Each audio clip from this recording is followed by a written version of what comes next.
It's November 18th, 1978. Over 900 people were just found dead at a remote settlement in Guyana. At first, everyone jumped to mass suicide and homicide, but for the few who looked closer, it was a lot more than that. Jonestown wasn't simply a tragedy that struck, but it was the result of something a lot more sinister. The manipulation of people and the pushing of their trust, beliefs, and control past a point of no return. I'm your speaker, Caleb Levine, along with my co-host Daniel Martin. Hey, how's it going? Pleasure for us to be on tonight. Welcome to Blind Devotion, where we break down cults and the hysteria surrounding them.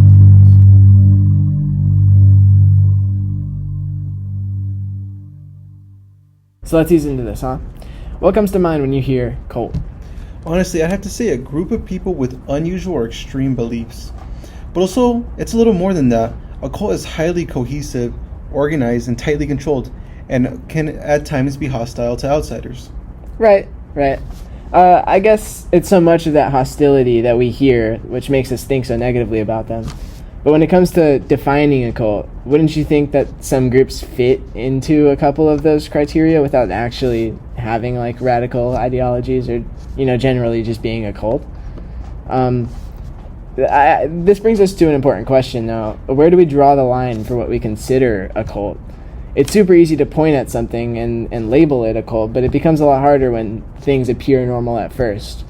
Yeah, I could see how a lot of these groups wouldn't have started out as extreme and they slowly progressed towards it. I guess that'd be kind of the key though, right? Not starting with control, but with connection, and them eventually manipulating their own people? Yeah.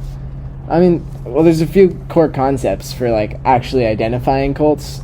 For starters, like a charismatic leader, someone who's, inspiring, trustworthy, something or someone that you can put your all into. I could 100% see that. And also that a sense of community, don't you think? That a cult would want to bring more followers in by being like communal and trying to be kind to other people? Yeah. But that's when like control makes its way in. Isolation is like, it becomes more common, outside thought and opinions become discouraged, and the leader just starts to carry more weight than anything else. Everyone looks up to him.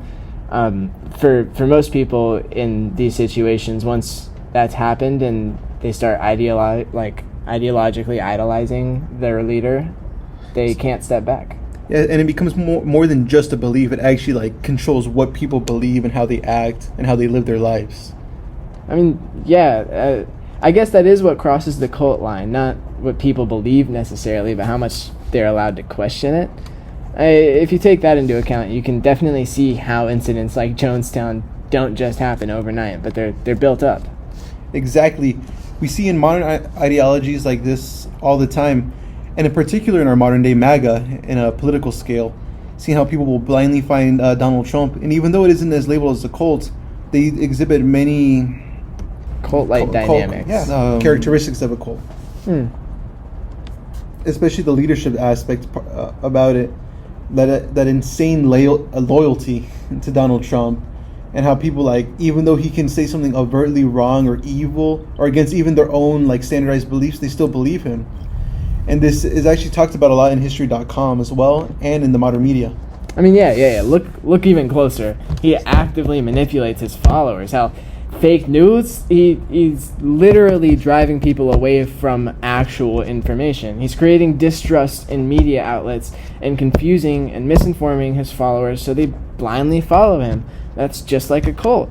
But before we go labeling groups like MAGA as cults, we have to understand that cults follow like patterns of behaviors. It's repetitive, and when we talk about cults, we're usually looking for these core traits like control over information over like extended periods of time, discouraging outside perspectives, again, over extended periods of time, and creating a deep sense of loyalty or dependency. And it's on a like mass scale. It's not just over a long period of time, but it's on a scale of like the entire group. You discourage these ideas or outside ideas or new information from the entire group. Couldn't you argue that the cult of MAGA can exhibit many of these factors? Like, although it's not like a full set on cult, it's more like showing traits like a spectrum almost. Yeah. On one end there's like normal communities and belief systems, and the other there's groups like Jonestown where control becomes more than just deadly, it takes over. But like, where do we draw the line on things like this? Like, when does it become dangerous and harmful to the people or outsiders? Like, how do we define it? And like I said before, in a spectrum, like how do we list it? What do you mean dangerous? Like just a blind loyalty, or like harming others, harming members, people outside, and taking away their livelihood. That I would consider that extremely dangerous. And if we're not careful, couldn't we expel and label almost any group as a cult? I mean, that's a fair point. I guess it's less about whether the traits exist in the cult and more about like how much they affect the group. Like I was saying, like consistency and radicalization of the ideology. So where's the line then? Like, Sort of what we touched on a minute ago. It's when people lose the ability to disagree, I'd say. It's no longer loyalty when someone's constituents feel pressured to follow out of fear, you know? yeah, I can understand that. Stronger should do the opposite. It should give you a community to rely on. So I guess the real takeaway is how fast these communities can turn into radical. Exactly. Less of what is a cult and more, would you even know if you were in one?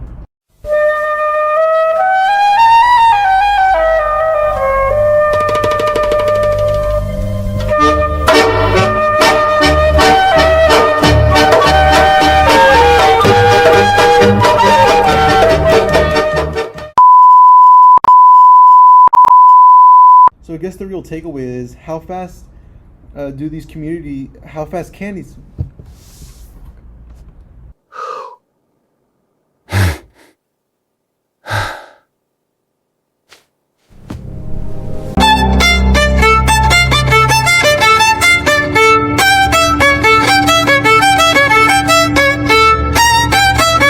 I'm stronger. I'm smarter. I'm better. I am better. We do not care. Wait.